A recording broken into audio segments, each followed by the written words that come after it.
मैं आप लोगों का और हमारे साथ जो वेबकास्टिंग पे लाइव देख रहे हैं, सबका स्वागत करता हूं। और बॉम्बे की गर्मी इस समय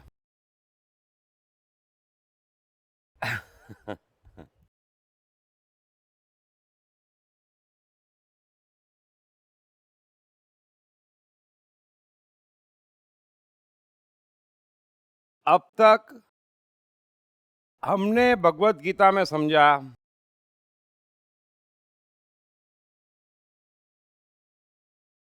कि युद्ध के ठीक मैदान में अर्जुन कृष्ण से कहता है कि मेरा रथ दोनों सेनाओं के बीच में खड़ा करो। और उसके बाद में उसको जाने क्या होता है, तो वो कहता है कि मैं युद्ध नहीं करूंगा, क्योंकि ये पाप है, शास्त्रों के विरुद्ध है। मैं अपने भाई बंधुओं को नहीं मारूंगा, ये अर्जुन कहता है। लेकिन कृष्ण उसकी बात से कन्विंस नहीं होते और कृष्ण स्पष्ट कहते हैं कि 100 बातों की एक बात यह है कि तू डर गया है।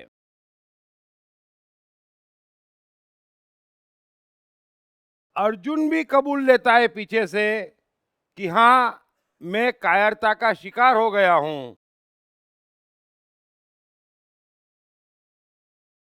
और उसके बाद में जो कृष्ण उससे कहते हैं, पहला शब्द वो हमेशा के लिए अपने जहन में रख लेना, हमेशा के लिए याद रख लेना।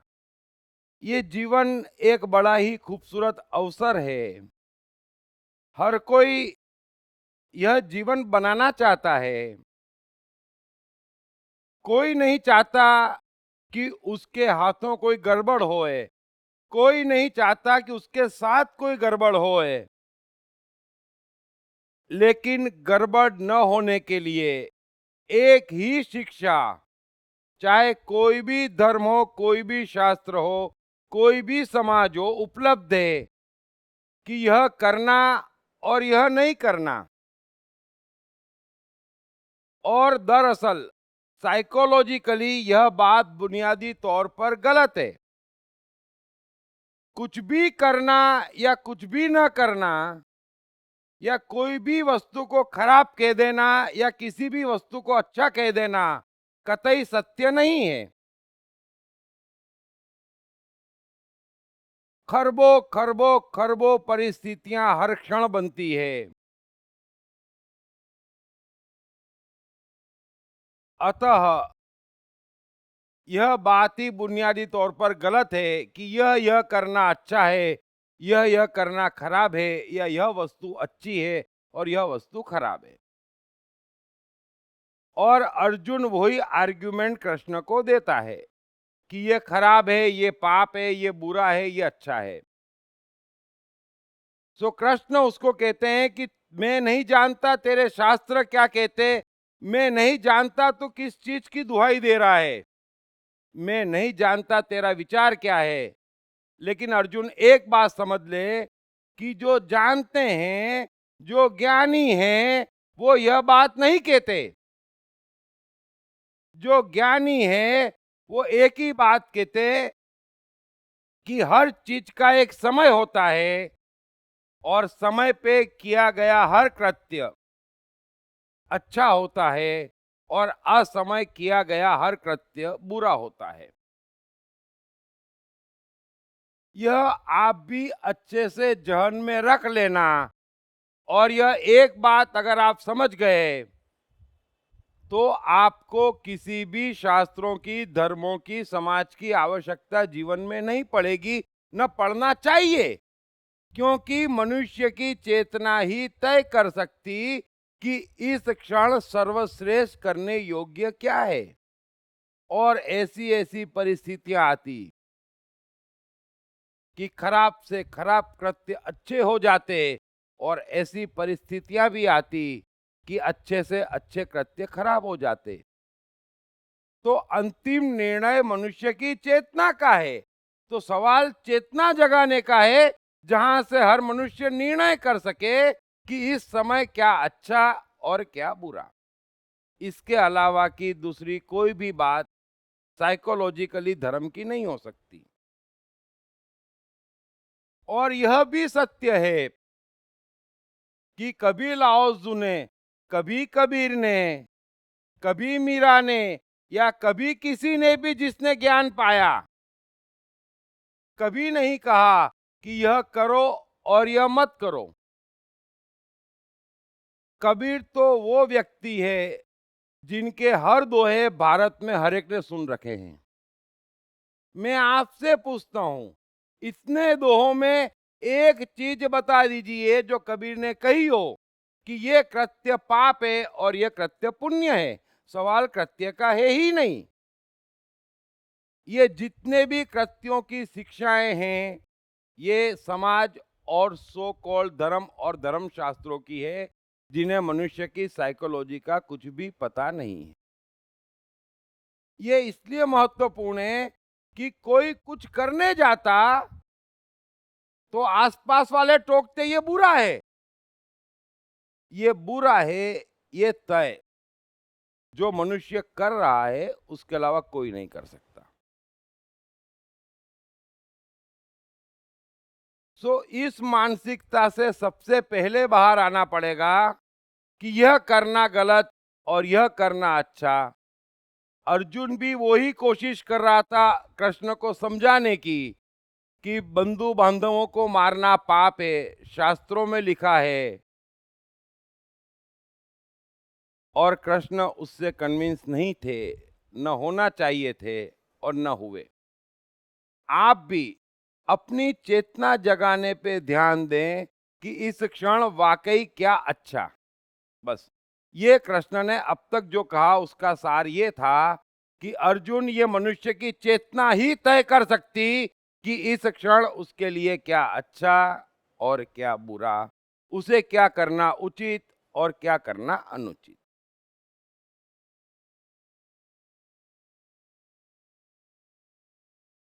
अब हम आगे बढ़ते हैं।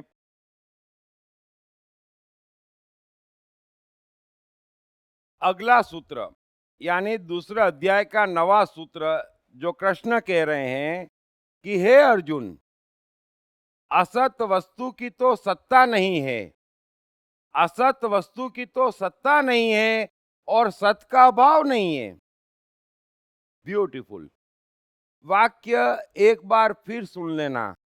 जब किसी चीज को कबीर छू लेते, चाहे गालिब छू लेते, चाहे कृष्ण छू लेते, चीज ब्यूटीफुल हो जाती। लेकिन कृष्ण कृष्ण हैं, वे अर्जुन से स्पॉन्टेनियस टू द पॉइंट बात कर रहे हैं और कह रहे हैं कि अर्जुन सुन, असत वस्तु की तो सत्ता नहीं है और सत का अभाव नहीं है। इस प्रकार इन दोनों का ही तत्व, बड़े ध्यान से समझना, इस प्रकार इन दोनों का ही तत्व तत्वज्ञानी पुरुषों द्वारा देखा गया है। ब्यूटीफुल।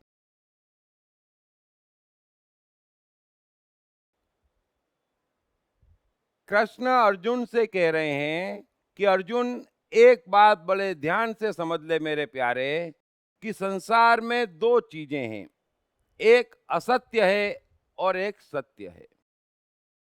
और असत्य की सत्ता ही नहीं है। कितनी ही जोर से चिल्ला लिया जाए, कितनी ही प्रगाढ़ता से दिख जाए, कितनी ही जोरदार तरीके से कोई मान ले, लेकिन असत्य की सत्ता ही नहीं है और सत्य का अभाव नहीं है। जहां देखो वहां सत्य है, उसका अभाव ही नहीं है। और सबसे बड़ा सत्य क्या है? ये प्रकृति के नियम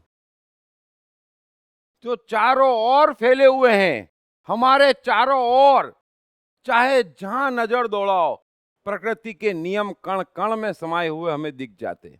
वही एकमात्र सत्य है, दूसरा कुछ सत्य है भी नहीं।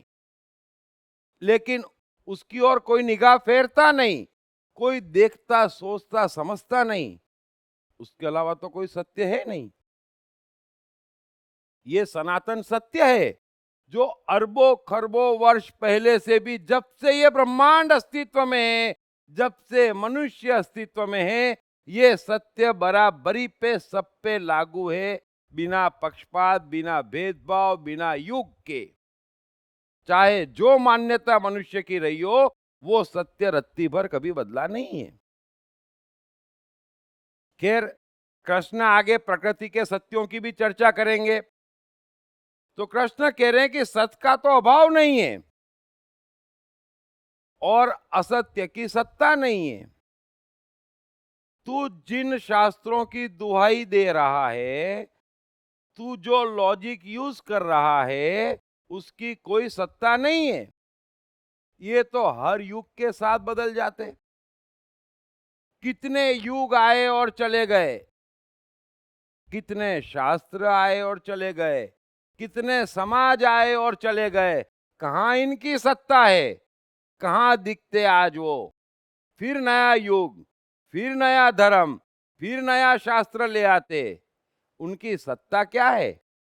तुम जिस भी धर्म की, जिन भी शास्त्रों की, जिन भी मान्यताओं की बात कर रहे हो, कोई 2000, कोई 5000 वर्ष पुराना है और ये प्रकृति खरबों वर्षों से अस्तित्व में है।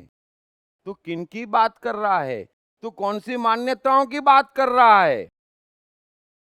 अर्जुन, असत्य की कोई सत्ता नहीं है और सत्य का अभाव नहीं है, और मैं तुझसे सत्य कह रहा हूं जो सदैव था, सदैव है और सदैव रहेगा। वो किसी शास्त्र का, किसी मान्यता का, किसी व्यक्ति का, किसी के कहने न कहने का रत्ती भर गुलाम नहीं है। और कृष्ण ने कौन सा सत्य कहा? पहला बड़ा ही सीधा कहा कि सवाल कृत्य का नहीं, सवाल समय का है। अगर समय पे कुछ किया तो पुण्य है, महान कृत्य है। असमय कुछ भी किया तो मोह है। ये सनातन सत्य है, इसमें कुछ और फिट नहीं हो सकता। अब ये बाकी जो भी चर्चाएं हैं, ये तो युग के साथ बदल जाती, और फिर एक ही युग में हजारों मान्यता, हजार सत्य हैं। अगर नींबू मिर्ची भारत का सत्य है तो अमेरिका का सत्य नहीं है। अगर हजारों हिंदू देवी देवता भारत का सत्य है तो मुसलमान और क्रिश्चियनों का सत्य नहीं है। यदि हज में जाना पवित्र है तो ये हिंदू और क्रिश्चियनों का सत्य नहीं है। इन सत्यों की औकात क्या है? ये सत्य सिद्ध कहां होते? हर मनुष्य पे तो लागू नहीं होते, हर मनुष्य उन पे मानता नहीं। सत्य तो वो होता है जो हर एक पे, चाहे छोटे से छोटा कण हो, चाहे मनुष्य हो, चाहे चांद तारे हो, सब पे बराबरी पे जो लागू होता है वो सत्य है। अगर सूर्य रात को निकलने लग जाए या सूर्य चांद कॉम्प्रोमाइज कर ले, कि कंफ्यूज करते हैं पब्लिक को, है ना, कभी हम दिन में निकलेंगे, कभी दिन में तू निकलना, तो क्या होए? ये असत्य है, होता भी नहीं, प्रकृति में कोई ट्राई भी नहीं करता। सो पहला सनातन सत्य आप अपने जहन में बिठा ले, सत्य में एबीसीडी नहीं होती। जब कबीर कहते, जब क्राइस्ट कहते, तो एबीसीडी नहीं होती। एक वाक्य क्राइस्ट ने कभी ऐसा नहीं कहा कि ये पाप है और ये पुण्य है। करने न करने का संबंध नहीं है। करने न करने का संबंध कमजोर मनुष्य बिठाते, करने न करने से संबंध दुकान चलाने वाले, सत्ता चलाने वाले रखते अपने हाथ में, कंट्रोल करने के लिए कि ये करो और ये मत करो। सवाल करने ना करने का नहीं है। मेहरबानी करके इस एक जाल से निकल जाना, जीवन में बड़ा परिवर्तन आ जाएगा, पूरा लोड हट जाएगा सर पे से। कितना समय बचेगा? कुछ पढ़ने की जरूरत नहीं, चेतना जगाने की जरूरत है कि इस क्षण मेरे लिए क्या योग्य है, क्या ऐसा कृत्य है जिससे मेरे समय सबका फायदा है, और क्या ऐसा कृत्य है जिसमें डिजास्टर है, मुझे नहीं करना चाहिए। सो कृष्ण कह रहे हैं कि अर्जुन सुन, असत वस्तु की तो सत्ता नहीं है और सत का अभाव नहीं है, और इन दोनों का तत्व ज्ञानियों ने जाना है। कृष्ण ये नहीं कह रहे हैं, समझ लेना, कि यार ये जितने भी चीजें हैं, जो असत्य है, जो माया है, या जो भी तुम कहते हो उसको ठुकरा दो। कृष्ण ऐसा नहीं कह रहे हैं। कृष्ण कह रहे हैं कि दोनों का तत्व ज्ञानियों ने जाना है। बड़े ध्यान से इस श्लोक का दूसरा टर्निंग समझना। पहले तो सत्य क्या है और असत्य क्या है मैंने बता दिया, कि सत्य अटल है, उसका विनाश होने वाला ही नहीं है, वो अपनी जगह इतना मजबूत है कि करोड़ों वर्ष भी बीत जाएंगे तो सत्य हिलने वाला नहीं है। और असत्य, जरा सी हवा आएगी, जरा सा तिनका आएगा कि उड़ जाएगा। कहाँ इंद्र पूजा आज है, कहाँ वो देवी देवता है जिन शास्त्रों के सहारे अर्जुन जो लॉजिक दे रहा है, कहाँ वे यज्ञ है आज? कहीं पर भी नहीं है। नई चीज आ जाती, फिर नई चीज आ जाती, फिर नई चीज आ जाती। अब ये एक बात कृष्ण ने खत्म करी। दूसरी बात कह रहे हैं कि इस प्रकार इन दोनों का ही तत्व तत्व ज्ञानी पुरुषों द्वारा देखा गया है। तत्व ज्ञानी पुरुष असत्य को भी देख लेता, पहचान लेता, सत्य को भी देख लेता, पहचान लेता, उसमें भेद पूरी तरह से कर लेता, असत्य के साथ रहता नहीं और सत्य वो छोड़ता नहीं। अब इसमें तीन चार चीजें और समझने की है। सबसे पहली बात कि सत्य हमारे मन का जो एक सिस्टम है हमारे लिए, प्रकृति के नियम तो हमने समझ लिए, हमारे लिए सत्य हमारे मन की एक सिस्टम है जो हमारे मन में है, जो हमारे बुद्धि अहंकार इंद्रियों के चलते जो कुछ भी भाव उठ रहे हैं, जो कुछ भी हम हैं कहूं, वो हमारा सत्य है। ये दूसरा सत्य है। एक सत्य वो है जो प्रकृति का सत्य है, जो नियम है, जो सब पर लागू है, हम उससे बच नहीं सकते, हम उसके बाहर जा नहीं सकते। ये सबके सब भ्रम फैला रहे, हम भ्रम में जी रहे कि हम उसके बाहर जा सकते हैं। आप बाहर नहीं जा सकते हैं। दूसरा हमारा सत्य है, ये इंडिविजुअल सत्य है हमारे मन का, हमारा अपना जो हम हैं, आप उसके बाहर भी नहीं जा सकते। बड़े ध्यान से समझ लेना, जो मनुष्य इस समय जैसा भी है, अच्छे बुरे का सवाल नहीं है। बात समझ लेना, कृष्ण ने पहले ही कह दिया, अच्छे बुरे का सवाल नहीं है, जो जैसा है वैसा है और वो सत्य है। फिर ये लोग चिल्लाते तुम पापी हो। इतनी घृणा क्यों करते मनुष्य से? मनुष्य क्या पाप कर लेगा? क्या पापी है वो? आप इस न प्रकृति की रचना समझते, न मनुष्य की रचना समझते, न उसका जीवन समझते। तो दूसरी बात दिमाग से निकाल देना कि यहाँ कोई पापी है और कोई पुण्यात्मा है। जैसे जैसे गीता आगे बढ़ेगी, कृष्ण पूरी तरह से हमारे ज्ञान चक्षु खोल देंगे। तो ये सत्य है, जैसा मैं हूं ये मेरा सत्य है, मैं उसके बाहर जा नहीं सकता, मैं उसको ठुकरा नहीं सकता, मैं दूसरे की चीज अपना नहीं सकता इस पल। अगले पल कुछ भी हो सकता, इस पल में उसके बाहर नहीं जा सकता। तो कृष्ण अर्जुन से कह रहे हैं कि अर्जुन, तेरा सत्य तो मेरी आंख के सामने है, उसकी सत्ता है और उसे तू बदल नहीं सकता। और तेरा सत्य क्या है? अर्जुन का इस समय का सत्य क्या है? अर्जुन का सत्य यही है कि उसे राज्य चाहिए। अर्जुन का सत्य यही है कि उसे कौरवों का विनाश चाहिए। अर्जुन का सत्य यह भी है कि वो इस समय डर गया है। ये तीनों अर्जुन के सत्य हैं। अर्जुन उसको ठुकराने की कोशिश कर रहा है। बड़े ध्यान से समझ लेना। अगर ये बात किसी के न समझ में आई हो तो अभी मुझसे पूछ लेना, फिर मैं ये चर्चा आगे करूं। सबके समझ में आ गई कि अर्जुन का ये सत्य है, वैसे ही हमारे भी अपने सत्य हैं, चाहे जैसे है। कृष्ण ये नहीं कह रहे हैं कि तेरा सत्य खराब है, कृष्ण ये नहीं कह रहे हैं। कृष्ण कह रहे हैं कि ये तेरा सत्य है और तू असत्य में जीने की कोशिश कर रहा है, असत्य के लॉजिक दे रहा है, असत्य के बहाने दे रहा है, अपना सत्य छिपाने हेतु कभी धर्म का आसरा ले रहा है, कभी मेरा आसरा ले रहा है, कभी मुझसे ऊंची नीची बात कर रहा है, कभी रिक्वेस्ट कर रहा है। लेकिन तेरा सत्य ये है कि तुझे राज्य भी चाहिए, कौरव तेरे दुश्मन भी हैं। सो कृष्ण कह रहे हैं कि असत वस्तु की तो सत्ता नहीं है अर्जुन, और सत का अभाव नहीं है।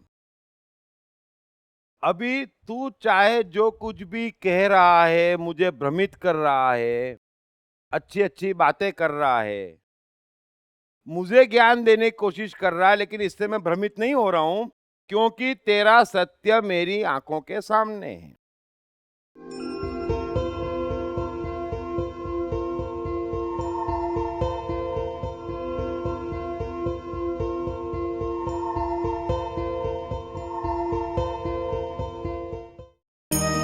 कृष्ण मन और जीवन के मास्टर। कृष्ण एक प्रेमी, एक कलाकार, एक गुरु, एक राजनेता, एक व्यवसायी। कृष्ण शून्य से सृजन करने का एक श्रेष्ठ उदाहरण। कृष्ण जो कठिनतम परिस्थितियों में भी हंसते हुए जीने की कला सिखाते हैं। कृष्ण जिन्होंने जीवन का हर युद्ध जीता। दीप त्रिवेदी द्वारा लिखित किताब मैं कृष्ण हूँ। ये किताब कृष्ण के संपूर्ण जीवन पर रिसर्च करने के बाद कुछ इस साइकोलॉजिकल अंदाज में सिलसिलेवार रूप से लिखी गई है कि जिसे पढ़ते पढ़ते आपका जीवन भी बदलता चला जाएगा। मैं कृष्ण हूँ। ये किताब अंग्रेजी, हिंदी, मराठी तथा गुजराती में एक साथ atmanestore.com साथ ही सभी प्रमुख ई-कॉमर्स साइट्स पर भी उपलब्ध है। दुनिया में किसी भी व्यक्ति के लिए, चाहे मेरे सामने हो, दूर हो, चाहे हजारों हजारों वर्ष पहले वे पैदा हुए हों, चाहे कोई वाक्य हो, वो सत्य छिपा नहीं सकता, ये मेरी भी क्षमता है। तो सत्य तो आंख के सामने है, सवाल ये है कि देखने वाला है या नहीं है। वो अपनी चेतना को इतनी ब्लैंक कर पाता है या नहीं कर पाता है। सत्य देखने में बाधा क्या है? ये नहीं है कि किसी मनुष्य में चेतना कम या ज्यादा है, ऐसा नहीं है। उस चेतना को उसने हजारों विचारों मान्यताओं से दबा के मार डाला है। अब वो डरा हुआ सहमा हुआ व्यक्ति है, वो सीधा सीधा सत्य पढ़ता नहीं है। गीता के बारे में कई कई जने कई कई बातें कहते। कृष्ण को ज्ञान देना था, गलत बात। कृष्ण ने जीवन में ज्ञान नहीं दिया, और कृष्ण को पूर्ण अवतार यानी पूर्ण ब्रह्मचारी कहते। तो प्रकृति का पहला गुण उन्होंने पूर्णता से अपनाया हुआ है, वे इंडिविजुअल इंटरफेरेंस नहीं करते, रत्ती भर नहीं करते, अपने परिवार में नहीं करते, अपने रिश्तों में नहीं करते, अपने दोस्तों में नहीं करते, रत्ती भर इंटरफियर नहीं करते, वे अपना जीवन जीते। ये बात गलत है। अब पूर्ण अवतार क्यों कहते, यह नहीं मालूम। ब्रह्मचर्य किसको कहते, यह नहीं मालूम।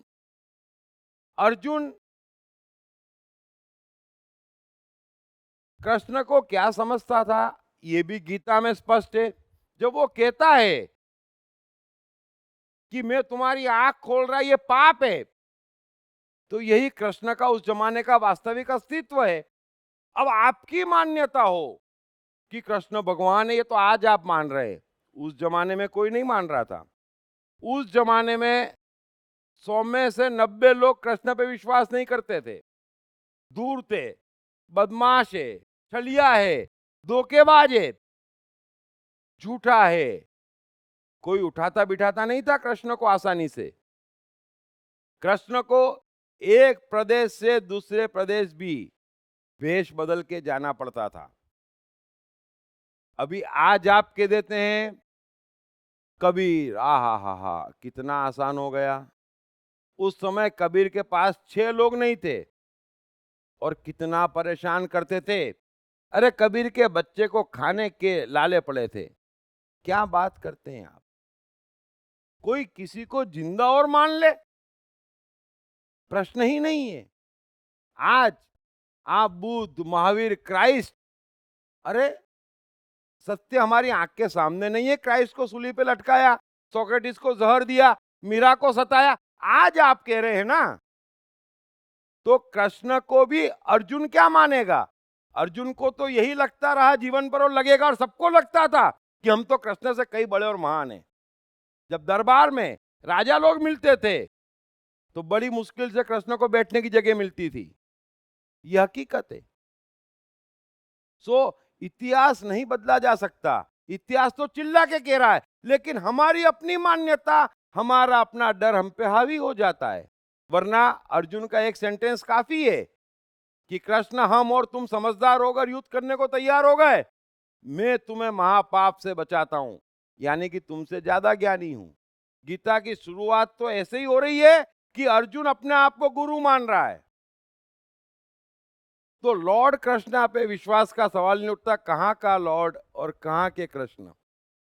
और उस समय ऐसा था ऐसा नहीं है।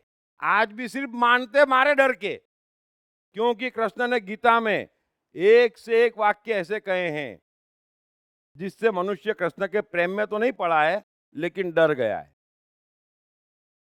और ये वो वाक्य आएंगे तब मैं आपको खास बताऊंगा। अगर वो वाक्य माइनस कर लो आप, अगर कृष्ण के जीवन में से गीता माइनस हो जाए, तो कृष्ण की आज की पोजीशन क्या होती ये मैं नहीं कह सकता। हां, चंद ज्ञानी पहचाने थे और पक्का पहचाने थे, और भारत में एक से एक महान ज्ञानी हुए हैं जिनके नाम भी नहीं है, लेकिन वो इतना जानते थे मन और प्रकृति को, मनुष्य और प्रकृति को, जिसकी हम कल्पना नहीं कर सकते। लेकिन वो ज्ञानी की किताबें तो हम पढ़ते नहीं।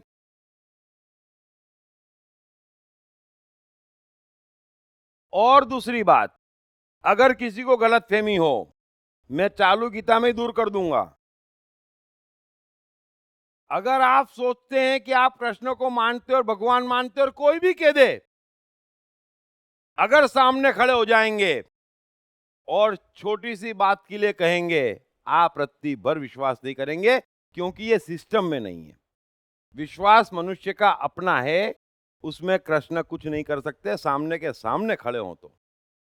ये बात भी समझ लेना, जैसे जैसे गीता बढ़ेगी, कृष्ण हर साइकोलॉजी समझाएंगे, हर सत्य कहेंगे, सभी चीजें कहेंगे, साइकोलॉजिकल ट्रीटमेंट भी देंगे, समय का सत्य भी कहेंगे, व्यक्तिगत सत्य भी कहेंगे, ऊंच नीच भी करेंगे, लेकिन छोड़ेंगे नहीं। गीता किसी कीमत पर कोई भी कह दे, बड़ी नादानी की बात है। सीधा सीधा ये एक द्वंद्व है कि अर्जुन युद्ध के मैदान से भागना चाहता है और कृष्ण उसको भागने देना नहीं चाहते हैं। क्यों? ये राइट श्लोक पे जब आएगा तो मैं आपको बताऊंगा कि कृष्ण का क्या इंटरेस्ट है। मन का सत्य है। अभी कोई भी कह देता, आप भी कह देते, रोजमर्रा का मेरा भी जीवन है, मैं अकेले तो सब कुछ नहीं कर सकता, है ना? तो निश्चित ही काफी साथी संगी होते हैं, अपने भी होते हैं, ऑफिस भी होती है, बिजनेस एसोसिएट्स भी होते हैं, ये सब भी शौक है तो वो लोग भी होते हैं। लेकिन जब बोलते हैं, जब ऐड करते हैं, तो मुझे लगता है कि ये असत्य क्यों? अगर ऑर्डिनरी है और जाने देने जैसा है तो मैं जाने देता हूं, क्योंकि मेरी एनर्जी में वेस्ट नहीं करता। लेकिन अगर कोई ऐसी चीज है जो काफी लोगों को इफेक्ट कर सकती, और ये भी सही है कि जो मेरे काम आ रहा है वो अपने आप कीमती है, तो उनको ठीक करना मेरा 24 घंटे का काम है। गीता चलती रहती साइड में, छोटी मोटी ऊपर नीचे की। और जब गीता कहते तो साम दाम दंड भेद,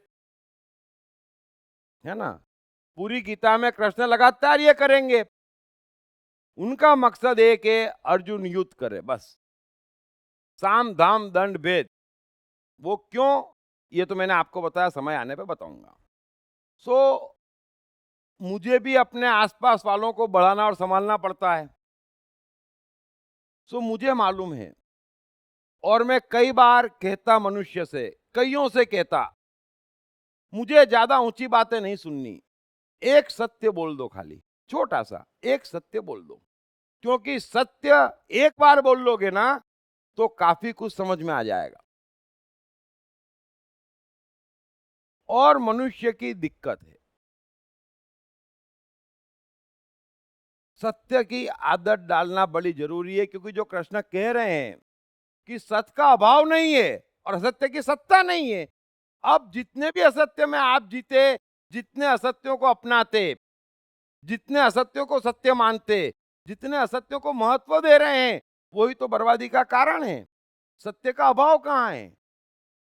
तो कृष्ण अर्जुन से कह रहे हैं कि ये तेरा सत्य है प्यारे कि तू डर गया है, ये तेरा सत्य है कि तुझे आज भी दुर्योधन से वैर है, तू आज भी उनको मरा देखना चाहता है। और अभी पहले ही श्लोक में बोला है, दुर्बुद्धि दुर्योधन, शब्द से कुछ छिपेगा नहीं। तू राज्य चाहता है, तेरी जीवन में कोई तमन्ना नहीं है इसके अलावा, ये तेरा सत्य है। और मनुष्य अपने सत्य से भाग नहीं सकता जब तक कि वो बदल न जाए। बड़े ध्यान से समझना। तो तीन तरीके के इस संसार में व्यक्ति है। बड़ी डीपेस्ट साइकोलॉजी में कहता, ये मुझे सुनने वाले सभी जने जानते, मैं सिर्फ सत्य कहता, इतनी मिलावट मुझे पसंद नहीं है, क्योंकि मिलावट में सॉल्यूशन नहीं है। और कृष्ण एकदम सपाट सत्य कहते जहां मिलावट की जगह नहीं है, क्योंकि उसके अलावा समाधान नहीं है। सो कृष्ण कह रहे हैं कि अर्जुन, तू युद्ध से भागेगा तो उसका एकमात्र कारण है, तू ये सोचता है कि तू मरेगा नहीं, बाकी राज्य भी तुझे चाहिए, कौरवों से दुश्मनी भी तेरी है, तो भागने का कोई फायदा तो है नहीं। और डर के भागना और अच्छी अच्छी बातें करना, ये भी कोई कायदे की बात नहीं है। सो तीन तरीके के व्यक्ति इस संसार में हैं। मैं बार बार कहता हूं, जगत पूरा त्रिगुणी माया से बना है, ये सत्य है। कोई भी चीज के तीन पहलू होते हैं, ना कम ना ज्यादा। जब साइकोलॉजी पे बोलूंगा तो आपको समझ में आ जाएगा कितना महत्वपूर्ण है ये सत्य त्रिगुणी माया का। सो एक होते हैं कृष्ण, जो पूर्ण सत्य में जीते हैं। और पूर्ण सत्य क्या है? एक ही, कि जो होना चाहिए वो होना चाहिए, और जो नहीं होना चाहिए वो किसी कीमत पे नहीं होना चाहिए। बड़ा ही सीधा और साफ मनुष्य का सत्य है। अब इसमें दो बातें आती। पहले तो पता चलना चाहिए कि क्या होना चाहिए और क्या नहीं होना चाहिए। तो पूरी गीता इसी के आसपास घूमेगी कि एक मनुष्य कैसे तय करे कि क्या होना ही चाहिए और क्या नहीं ही होना चाहिए। कोई भी मनुष्य हो, अगर मैं उससे 3-4 सवाल पूछ लूं तो मैं बड़ी आसानी से समझ जाता कि इसके जीवन में इसको कौन से 3 कार्य करना और करना ही चाहिए, और कौन से 3 नहीं करना और नहीं ही करना चाहिए। अब ये जो 3 कार्य है जो उसे करना ही चाहिए, और 3 जो उसे नहीं ही करना चाहिए, उसके आसपास वो अपना जीवन कितना गुमा रहा है, उससे उसके पूरे जीवन का पता चल जाता है। अगर वो करने लायक एक कर रहा है और 2 ऐसे कार्य कर रहा है जो उसे नहीं करना चाहिए, तो उसका जीवन गलत रास्ते जा रहा है इस समय। और फिर ये बढ़ता जाता। सो ज्ञान एक ही लेना है कि हमें समझ में आए कि क्या होना ही चाहिए हमसे और क्या नहीं ही होना चाहिए। तो ये तो कृष्ण की बात हुई। दूसरा, एक और बात समझ लेना कृष्ण की, कि जो होना चाहिए उसकी क्षमता भी होनी चाहिए। अगर कृष्ण चाहते हैं कि अर्जुन को युद्ध लड़ना ही चाहिए, तो कृष्ण के पास क्षमता है, पूरी गीता में उसका पीछा कर रहे हैं, है ना। सो एक चीज और समझ लेना, गीता दो चीज सिखाती। एक तो समझना कि हर मनुष्य के इंडिविजुअल जीवन में क्या होना चाहिए और क्या नहीं होना चाहिए, उस बाबत उसे स्पष्ट होना चाहिए, तभी जाके वो सुख और सफलता के झंडे गाड़ सकता। दूसरा, जो होना चाहिए उसकी ऑलराउंड क्षमता उसमें होनी चाहिए, है ना। निश्चित ही कृष्ण के अलावा इतिहास में दूसरा कोई ऐसा व्यक्ति नहीं है जो संपूर्ण क्षमताओं का मालिक हो। ये कृष्ण अकेले हैं। एक चीज और समझना कृष्ण के कैरेक्टर की, कृष्ण हमेशा जो होना चाहिए वो तय करते। कायदे से हर मनुष्य को यह क्षमता होनी चाहिए कि जो होना चाहिए वो तय कर लो और फिर वो परिणाम में आ जाए, उसके लिए काम करो। तो कृष्ण ने दो चीजें तय कर रखी है। एक तो क्योंकि अर्जुन महाराज ने एक नया खेल दिखाया कृष्ण को, तो उसे युद्ध करना करना और करना है, और अच्छी मनोदशा में करना है। अगर ऐसी मनोदशा में युद्ध करेगा तो पहले दिन ही मारा जाएगा। तो अर्जुन को युद्ध भी करना है, पूरे जोश में करना है। जिस जोश में वो बोला था कि रथ खड़ा करो, उसी जोश में उसको वापस लाना है और युद्ध करवाना है। और दूसरा, कृष्ण का तय किया है कि इस महाभारत में कौरवों को हारना हारना और हारना है। और जब कृष्ण ने तय किया और अर्जुन ने बाधा पहुंचाई, तो जीवन में जिस व्यक्ति ने कभी किसी को एडवाइस तक नहीं दी, कृष्ण का जीवन पढ़ लेना अच्छे से। कृष्ण के नाम पे कोई कुछ भी लिख दे, बात अलग है। उनने पूरी की पूरी गीता कही, पूरी की पूरी बहस करी, जिसमें एक से एक सत्य, एक से एक साइकोलॉजी निकलती चली गई। और उस कारण जगत को मालूम पड़ा ये महान व्यक्ति है। वरना पहचानते कैसे? उनके जीवन से। और महाभारत के युद्ध में जब जब ऐसा लगा कि कौरव जीत जाएंगे और पांडव हार जाएंगे, तब तब सिर्फ कृष्ण ने बचाया। तो द्रोण को मार डाला अश्वत्थामा की उम्र फैलाकर। कर्ण का रथ फंसा तो अर्जुन से युद्ध के नियम के खिलाफ तीर चलवा दिया। सदा सुहागन का वचन दिलवा दिया द्रौपदी को, सामने शिखंडी खड़ा कर दिया। तो ये सारे काम कृष्ण ने करे। तो कृष्ण का कैरेक्टर भी समझ लेना कि कृष्ण तय करते कि जो होना चाहिए वो होना चाहिए। कौरवों को महाभारत हारना चाहिए तो हारना चाहिए। तय ये नहीं कि अधिक पांडवों को जीतना चाहिए। बड़े ध्यान से समझना, ये भी एक गलतफहमी है। अब क्योंकि दो आदमी का युद्ध है, एक को हारना है, तो जीतने वाला दूसरा पक्ष ही होगा। कृष्ण को पांडवों में कोई इंटरेस्ट नहीं था। ये भी बड़ी खराब बात है। पांडव धार्मिक थे। अरे यार प्लीज ऐसा मत करो, जो बीवी को दांव पे लगा दे, जो 40 साल से संघर्ष कर रहे हैं, 5 भाइयों में एक पत्नी को लेकर झगड़े हो गए, प्लीज थोड़ा सा ऐसा मत करो। कृष्ण महाज्ञानी है, बहुत ऊपर है, ये संसार बड़ा नीचे है। सुनी सुनाई बातों से प्रभावित मत हो। अर्जुन कृष्ण का जीजा था, बुआ का लड़का था, खास मित्र था। तो क्या कृष्ण उसका पक्ष लेंगे? तो फिर हमारे उनके बीच में ज्यादा फर्क नहीं रह गया। यही धार्मिक लोग करते, कृष्ण को नीचे ले आते। अरे ये तो हम भी करते, ये हमारा खास है, ये हमारा बेटा है। ऐसे पक्षपात हम करते हैं, कृष्ण नहीं करते। कृष्ण के लिए सब समय, क्या कौरव क्या पांडव।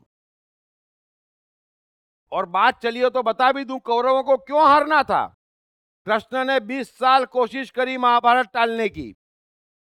हर जगह झगड़े झगड़े झगड़े, कितने युद्ध रुकवाए, कितने राजाओं को मारा, आखिरी में जरासंध का भी वध करवाना पड़ा।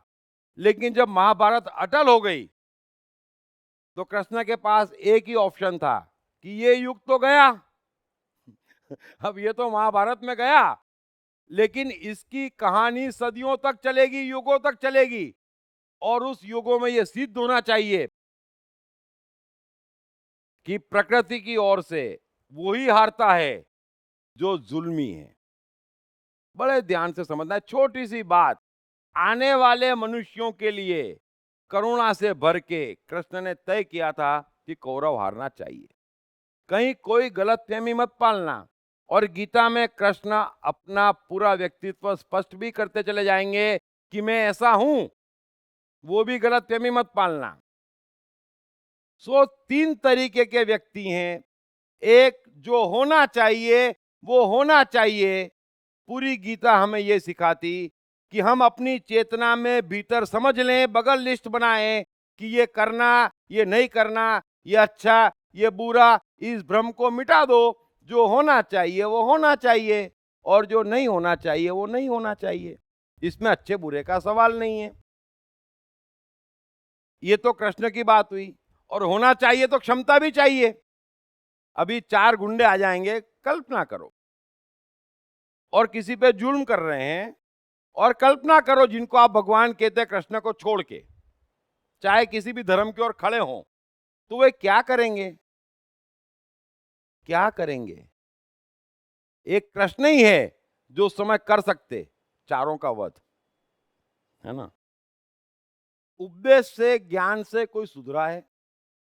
सो कृष्ण कह रहे हैं कि जो होना चाहिए वो होना चाहिए, और उस हेतु सारी क्षमता भी हमें भीतर जगानी चाहिए। झुकना नहीं है। हमने भी इतना जीवन गुजारा है, मैंने भी गुजारा है, और कोई छोड़ता है? और भारत में कोई किसी को नहीं छोड़ता, यहां तो बड़े प्रेम से मिलते हैं, है ना।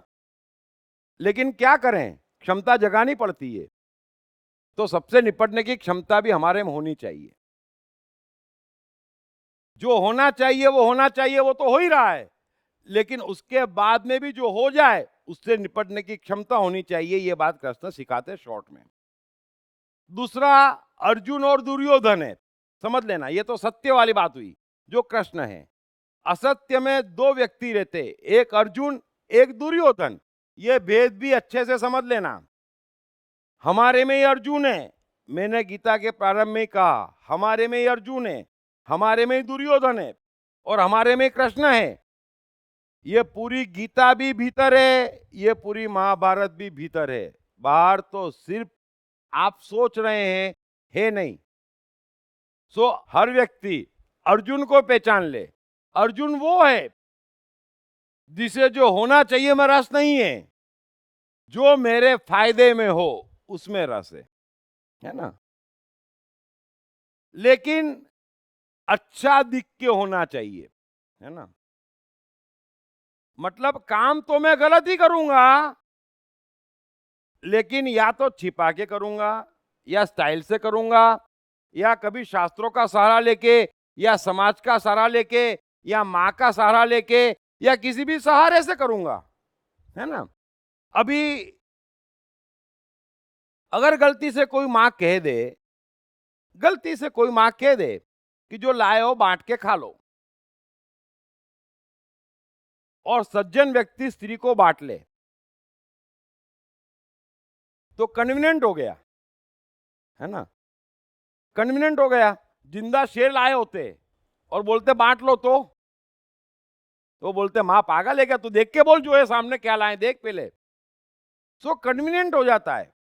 तो आदमी खराब तो करना चाहता है, लेकिन छिपाना चाहता है, कुछ आश्रय से, कुछ आश्वासन से, किसी के बहाने।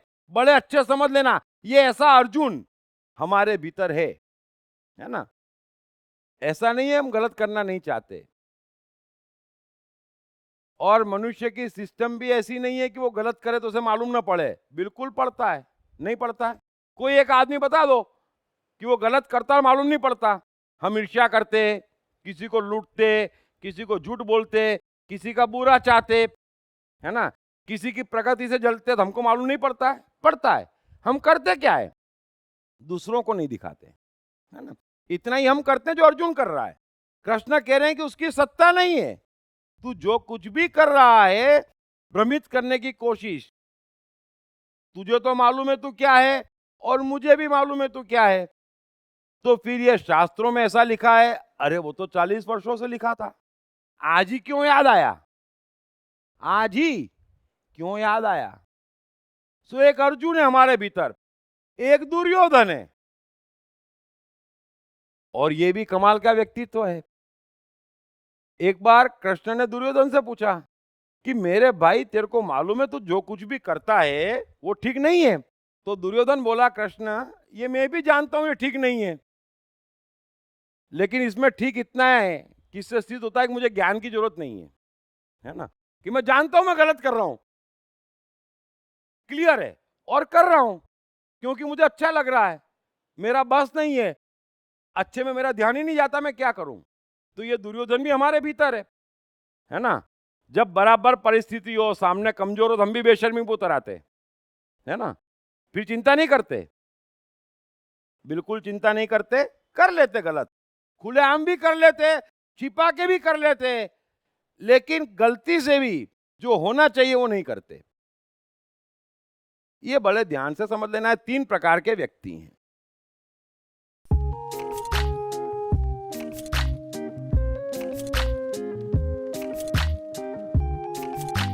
हाय, मेरा नाम शील कुमार अवस्थी है और मैं बैंक में काम करता हूँ as a senior manager. My name is Omkar Kulkarni and I'm a engineering student. मेरा नाम जयराम प्रसाद है, मैं सेल्फ एम्प्लॉयड हूँ। मैंने इनकी बुक पढ़ी I am the mind. Sir ने I am the mind book में बहुत क्लियरली मेंशन किया है कि माइंड किस तरीके से वर्क करता है, कैसे प्रॉब्लम्स को क्रिएट करता है और इसका सोल्यूशन क्या है लाइफ में।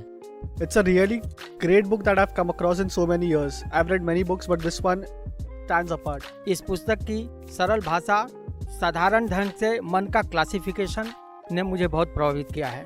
I have read the book. It clearly identifies, explains the difference between your brain and the mind. All the 7 states of the mind are clearly defined in that book and that's the best thing about the book. So it's a very nice book written in a very clear language. मेरा तो मानना है, मैं मन हूँ पुस्तक, हर व्यक्ति को पढ़ना चाहिए। ये जिंदगी को आसान बनाने का सरलतम तरीका है। अगर ये आई एम द माइंड एक बार समझ में आ गई, it is going to make the magic in the life.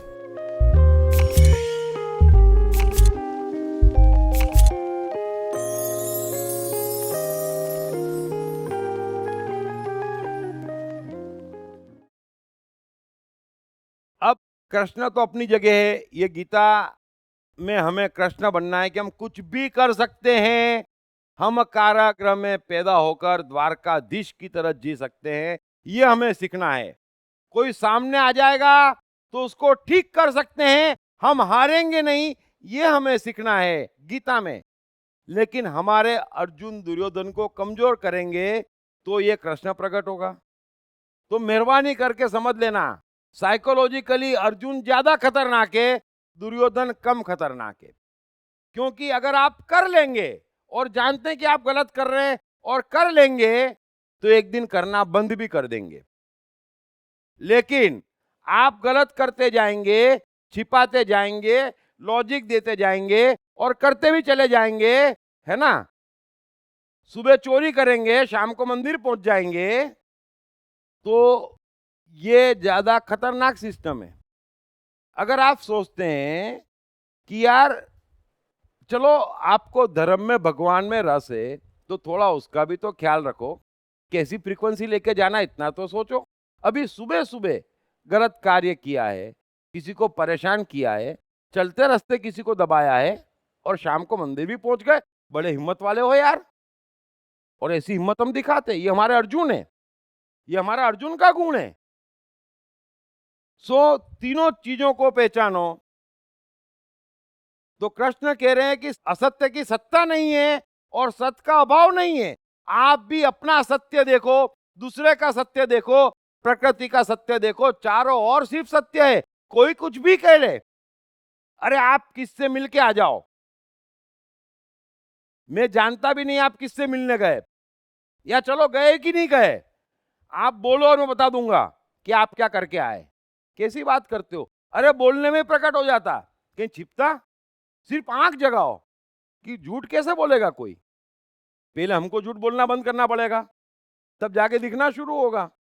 तो झूठ कोई बोल नहीं सकता, असत्य की सत्ता नहीं है, कृष्ण कह रहे हैं। और तू अपने सत्य में जी। और तू अगर ये मान रहा है, अर्जुन प्यारे, अगर तू ये मान रहा है कि सामने युद्ध है, मौत है, और तू यहां से भाग जाएगा तो तेरे दुख दर्द मिट जाएंगे, तो ये तेरा भ्रम है। इस दुनिया में कोई टेम्पररी सॉल्यूशन नहीं है। अगर तेरे इंद्रियों ने युद्ध से आज कनेक्शन किया है, अगर तेरी इंद्रियों ने आज मौत से कनेक्शन किया है और डर गया है, तो यही तेरी इंद्रियां कल किसी और से कनेक्ट होगी और फिर वहीं के वहीं आ जाएगा। ये जीवन का अंतिम दुख नहीं है। बड़े ध्यान से समझ लेना, हमको भी जब कष्ट आता तो हम सोचते इस वजह से कष्ट है, मेहनत करके इस कष्ट को दूर करते, कष्ट को हमको निकाले 2 घंटे हुए होते और दूसरा कष्ट दस्तक दे देता। क्यों? तो ये कोई सॉल्यूशन नहीं है कि युद्ध से भगूंगा तो मेरा जीवन बन जाएगा, वो भी सॉल्यूशन नहीं है। कृष्ण कह रहे हैं तो असत्य की बात कर रहा है। फिर से युद्ध तेरा गम नहीं है, मौत तेरा गम नहीं है, तेरा गम ये है कि तू अपने आप को इन चीजों से कनेक्ट कर रहा है। बड़े ध्यान से समझ लेना, तो तू आज युद्ध से कनेक्ट कर रहा है, कल द्रौपदी से कनेक्ट करेगा, परसों कीर्ति से कनेक्ट करेगा, नरसू किसी और चीज से कनेक्ट करेगा। 40 साल कनेक्ट कर करके रोया कि कौरव ऐश कर रहे हैं और मैं कुछ नहीं कर पा रहा, कौरव ऐश कर रहे हैं और मैं कुछ नहीं कर पा रहा। तो ये जो कनेक्शन है तेरा, कभी द्रौपदी का रोना लेके आता, कभी किसका रोना लेके आता, कभी भीम का रोना लेके आता। कितनी बार कृष्ण के सामने कितनों की शिकायत लेके गया है, कोई पहली बार तो नहीं है। तो ये ना होता तो कोई दूसरा गम होता।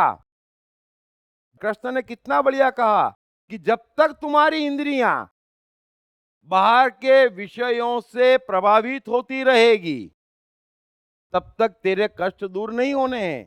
आज युद्ध है, कल कुछ और आएगा, है ना? आज युद्ध है, कल कुछ और आएगा, लेकिन जब तक हम बाहर से प्रभावित होते रहेंगे, तब तक ये कष्ट अर्जुन तुझे सहना पड़ेंगे। इस वजह से भी तू युद्ध से नहीं भाग सकता, क्योंकि युद्ध कारण नहीं है तेरे कष्ट का। बड़े ध्यान से समझ लेना कृष्ण की बात। हम भी शॉर्टकट सोचते, गलत सोचते। कृष्ण को पूर्ण सत्य में इंटरेस्ट है, पूर्ण सत्य कहते हैं। तो कृष्ण कह रहे हैं कि ये भी असत्य है कि युद्ध में कोई खराबी है, युद्ध में कोई खराबी नहीं है। कृष्ण सारे सन्यास की बातों पर एक करारा चांटा मार रहे हैं कि किसी वस्तु से दुख है, तब तो तुम्हें सन्यास में इससे ज्यादा दुख होगा, क्योंकि कोई वस्तु ऐसी हो ही नहीं सकती जो तुमको कष्ट दे दे और कहो कि बाबा हम तो सन्यास ले लेंगे। वो होने वाला नहीं है। और आप देखो इनको कितने दुखी हैं, कितने दुखी हैं। थोड़ी सी आंख जगाओ, अधिकांश लोग भयंकर परेशान हैं। इंसान की परेशानी भीतर होती है, जरा झांकना मालूम पड़ जाएगा। क्योंकि परिस्थिति परेशान नहीं कर रही है, कोई व्यक्ति परेशान नहीं कर रहा है। अरे गरीब से गरीब एकदम मस्ती में जिए हैं और अमीर से अमीर भी रोते रोते मर मर के जिए हैं। सो ये कोई क्राइटेरिया नहीं है। सवाल ये है कि जो कुछ भी घट रहा है वो आपको भीतर असर कर रहा है, तो कष्टों का अंत नहीं है। मैं उम्मीद करता हूं कि यह बात आप अच्छे से समझ गए होंगे। अब इसी बात पर मैं अंत में एक कविता सुनाता हूं हरिवंश राय बच्चन की। तो कृष्ण कह रहे हैं कि सत्य क्या है? अर्जुन मेरा भी तो जीवन है, बरोबर है। तू तेरे युद्ध की बात कर रहा है, मौत की बात कर रहा है। मैं तो पैदा मौत के सायम हुआ, जीऊंगा कि मरूंगा नहीं मालूम था पगले। और आज भी महाभारत में खड़ा ही हूं बगैर हथियार के। दुर्योधन को बुद्धि आ गई, बोले सबसे पहले इसको निपटाओ। तो मेरे पास तो बचने का हथियार भी नहीं है, तेरे पास तीर तो है, उसमें क्या है? दुर्योधन पहले भी ऐसा कर चुका है एक बार, बड़ी मुश्किल से कृष्ण बच के निकले थे। तो बोले दूसरी बार कर दे। तो तो कोई मौत कोई कारण है? और मैं तो जीवन भर मौत के साए में रहा। कम से कम 50 सिचुएशन कृष्ण के जीवन में ऐसी होगी जहां गारंटी से आप पढ़ के कह दें कि बस ये अंतिम क्षण है, बच नहीं सकते। तो क्या मैं ऐसे भाग गया, डर गया, मर गया? सो कृष्ण कह रहे हैं कि ये तेरा कारण नहीं है। तो सत्य क्या है मनुष्य का, ये सब जने समझ लेना। ये जितने धर्म शास्त्र बात करते सबके लिए अच्छी बात है, और बात कृष्ण से सीखने में बुराई नहीं, अगर मेरे में बुराई हो तो। लेकिन अच्छी बात किसी से भी सीखने में कोई बुराई तो होती नहीं, इतना तो हर इंसान में होना चाहिए। तो मनुष्य का सत्य मैं आपको समझा रहा हूं, अगर इस सत्य में आप जी लेंगे तो सत्य का अभाव नहीं है। लेकिन हमारा सत्य क्या है, इस बात को एक हरिवंश राय बच्चन की लाइन आपको सुना के बताता हूं। डॉक्टर हरिवंश राय बच्चन मेरे सबसे फेवरेट कवि, कमाल का लिखते। तो उनकी एक 4 लाइन है मधुशाला में से कि हर सूरत साकी की सूरत, हर सूरत साकी की सूरत में परिवर्तित हो जाती, आंखों के आगे हो कुछ भी, आंखों में है मधुशाला। फिर सुन लेना, हर सूरत साकी की सूरत में परिवर्तित हो जाती, आंखों के आगे हो कुछ भी, आंखों में है मधुशाला। बस ये कृष्ण है। और कृष्ण हमसे यही कह रहे हैं, अर्जुन से कह रहे हैं कि पागल, ये महाभारत का युद्ध, ये कौरवों की सेना, ये मौत सब साकी है, सब साकी है। और ये साकी बदलती रहेगी, ये साकियां बदलती रहेगी जीवन में हमारे। रोज 50 साकी आती, ऑफिस आती, कुर्सी आती, कटकट आती, नुकसान आता, नफा आता, ये साकियां तो बदलती रहेगी। लेकिन हर सूरत साकी की सूरत, तू उसे अलग अलग मत मान, हर सूरत साकी की सूरत। अरे मुझे देख, मैं पैदा हुआ उसके पहले मेरे 7 भाई बहनों का वध हो गया, और उन बेचारों की तो कोई गलती भी नहीं थी। इंतजार तो मेरा कर रहा था कंस, मेरा मामा, ये तो मैं बच गया। तो बचने के बाद कितने लोग मुझे मारने आए। उसके बाद में जरासंध कितने साल मुझे दौड़ाया। अरे नरकासुर, तो कभी श्रृंगलव, तो कभी क्या, तो कभी क्या, मेरे पीछे मेरी जान के दुश्मन तो किसी ने छोड़ा ही नहीं है मुझे। तो दुर्योधन ने कितना दौड़ाया, किसी ने छोड़ा मुझे? तो क्या हो गया? अरे पगले, ये जीवन है। मैंने तो पहाड़ी में 6 साल बिताए जहां खाने को नहीं मिलता था, अकेले, वो भी कोई नहीं, साथ में बलराम। और बलराम मतलब सुबह शाम कृष्ण को डांटे तेरे कारण यहां फंस गए, तो बोले और जीना मुश्किल, अकेले तो आसान हो जाता था। ऐसा ऐसा समय गुजारा, लेकिन मेरे लिए हर सूरत साकी की सूरत है। अरे पगले, गोपियों के साथ रास करो हैं या हथियारों से महाभारत खेलो, क्या फर्क पड़ता है? जो सामने है वो तो साकी है। हर सूरत साकी की सूरत में परिवर्तित हो जाती है। राधा आती, राधा, कुब्जा आती, कुब्जा, 56 भोग मिलते, आहा, फिर सूखी रोटी मिलती, आहा, और कुछ नहीं मिलता, वाह वाह वाह वाह, हैं?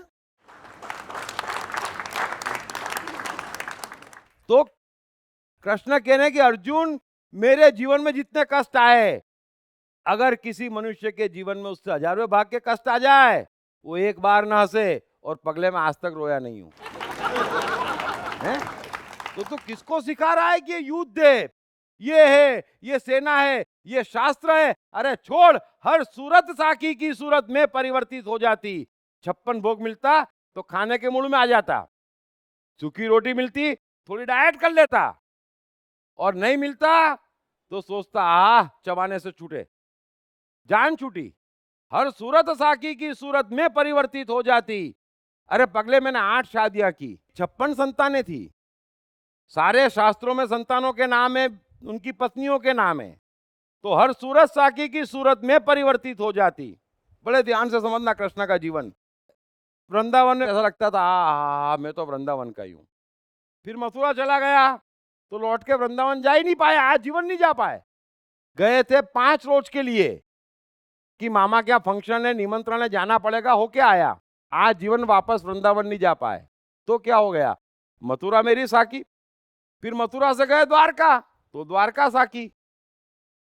तो हर सूरत साकी की सूरत में परिवर्तित हो जाती। मैं कौन कहने वाला कि ये मिला इसलिए दुख। अरे तू आजा, तेरे को भी गले लगा लूं और तुझसे भी आनंद की परम ऊंचाई पे बैठ जाऊं, इसको कृष्ण कहते हैं। तो हर सूरत साकी की सूरत में परिवर्तित हो जाती। अरे आंखों के आगे हो कुछ भी, आंखों में तो है मधुशाला है। अरे आंखों के आगे कुछ भी हो, 1000 लोग मारने आ जाए, लेकिन वो ये नहीं कह सकते कि तुम डर गए। वो भी देखेंगे बड़ा हंस रहा है ये तो, बड़ी मस्ती में यार, कहीं हमारी गलतफहमी तो नहीं है, कुछ गड़बड़ तो नहीं है, क्योंकि हमारे भीतर मधुशाला है। अर्जुन मस्ती पूरी की पूरी भीतर है प्यारे, तो समझ इस बात को, चाहे जो मिल जाए। अरे मैं बांसुरी भी ऐसे ही बजाता, जैसे तलवार उठाता, जैसे तीर चलाता और जैसे गदा उठाता, मेरे लिए फर्क नहीं है। हर सूरत साकी की सूरत, क्या फर्क पड़ता है। जो होना चाहिए वो करता हूं, जो नहीं होना चाहिए वो नहीं करता हूं। फिर क्या है, ऐसा नहीं है कि मैं गीता बड़े प्रेम से सुना रहा हूं, छल और कपट भी उतने प्रेम से करता हूं प्यारे, है ना। हर सूरत साकी की सूरत, सच भी बोलता हूं और झूठ ज्यादा मस्ती से बोलता हूं, है ना। परेशान क्यों है कृष्ण से सब, ये कर क्या रहे हैं। अगर गीता नहीं कही होती तो बात ही अलग होती, लेकिन जब गीता में कृष्ण कहते हैं बड़े बड़े वाक्य, तो सब जने घबरा गए, बोले नहीं नहीं महाराज में दमे चुप रहो, है ना। तो ये जितना प्रणाम है सबका कृष्ण का, वो गीता का कारण है, ये भी समझ लेना। लेकिन इतनी बहती गंगा है, इतनी ऊंचाई है चेतना की जिसकी हम कल्पना नहीं कर सकते, और उसके बाद में आप जिनके भी नाम सुन रखे हैं, जिनको भी आप कुछ कहते, वो कुछ नहीं है। यहां तो हर सूरत साकी की सूरत में परिवर्तित हो जाती। ये लाइन हमेशा ध्यान रखना। आंखों के आगे हो कुछ भी, आंखों में है मधुशाला।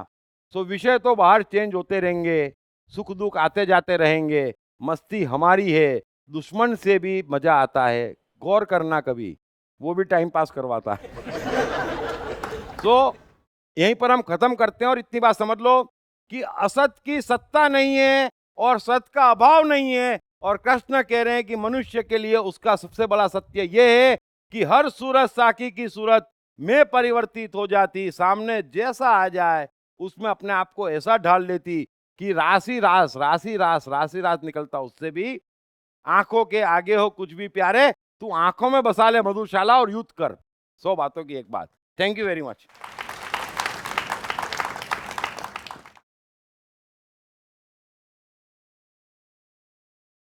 पढ़िए बेस्टसेलर मैं मन हूं के लेखक दीप त्रिवेदी द्वारा सीक्रेट सीरीज के अंतर्गत लिखित किताबें भाग्य के रहस्य, आत्मा के रहस्य, सफलता के रहस्य, साइकोलॉजी के रहस्य, जीवन के रहस्य, प्रेम के रहस्य, प्रकृति के रहस्य, ऑटोमेशन के रहस्य, रिश्तों के रहस्य, अहंकार के रहस्य, समय के रहस्य, मन के रहस्य। ये किताब अंग्रेजी, हिंदी, मराठी तथा गुजराती में एक साथ atmanestore.com पर भी उपलब्ध है। कृष्ण का बचपन कैसा गुजरा, कृष्ण राधा का प्यार क्या था, कृष्ण ने कितने विवाह किए, कृष्ण की चाइल्ड साइकोलॉजी क्या थी, कृष्ण ने ग्वाले से द्वारकाधीश तक का सफर कैसे तय किया, ये यादव स्थली क्या है, इन तमाम सवालों के जवाब जानिए। दीप त्रिवेदी द्वारा लिखित किताब मैं कृष्ण हूँ। ये किताब कृष्ण के संपूर्ण जीवन पर रिसर्च करने के बाद दीप त्रिवेदी द्वारा कुछ इस साइकोलॉजिकल अंदाज में सिलसिलेवार रूप से लिखी गई है कि जिसे पढ़ते पढ़ते आपका जीवन भी बदलता चला जाएगा। मैं कृष्ण हूँ। ये किताब अंग्रेजी, हिंदी, मराठी तथा गुजराती में एक साथ atmanestore.com साथ ही सभी प्रमुख ई-कॉमर्स साइट्स पर भी उपलब्ध है। दीप त्रिवेदी की मनुष्य के जीवन और उसकी साइकोलॉजी पर एक गहरी पकड़ है। मनुष्य जीवन के विभिन्न पहलुओं पर सर्वाधिक चर्चा करने का रिकॉर्ड भी उन्हीं के नाम पर है। मनुष्य जीवन का ऐसा कोई पहलू नहीं जिस पर उन्होंने खुलकर चर्चा ना की हो, जैसे कि path of life, personality, complex, guilt, love, expectation, partiality, acceptance, fear, hypocrisy, creativity, wealth, who is God, concentration, confusion, power of transformation, joy and success, mind and brain, day sleep, natural intelligence, change your future, ego, non-violence, freedom. तथा दीप talks ताओ ते चिंग के अंतर्गत दीप त्रिवेदी द्वारा मशहूर Chinese philosopher लाओ त्से के महान सूत्रों पर चर्चा, परिचय, समय, मन, सफलता, संकट, धर्म, राजनीति और दीप टॉक्स भगवत गीता के अंतर्गत जीवन की किसी भी समस्या से निपटने के लिए दीप त्रिवेदी द्वारा भगवत गीता के संपूर्ण 18 अध्याय पर चर्चा।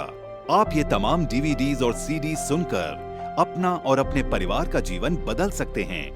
ये तमाम डीवीडीज और सीडीज आत्मन ई स्टोर तथा अन्य सभी ई कॉमर्स साइट्स पर उपलब्ध हैं। जब भी कोई बच्चा पैदा होता, माता पिता बड़ी उम्मीद लगाते। ये जरूर एडिसन बनेगा, ये जरूर स्टीव जॉब्स बनेगा, ये जरूर सफल होगा। परंतु होता ऐसा कुछ नहीं। अधिकांश जीवन की चक्की में पिसकर रह जाते हैं। क्यों? सिर्फ गलत शिक्षा तथा गलत परवरिश के कारण, साइकोलॉजिकल अज्ञान के कारण। अतः बच्चों की साइकोलॉजी समझने हेतु एवं उनकी क्षमता निखारने हेतु आज ही खरीदें श्री दीप त्रिवेदी द्वारा लिखित किताब मैं मन हूँ। ये किताब atmanestore.com पर उपलब्ध है।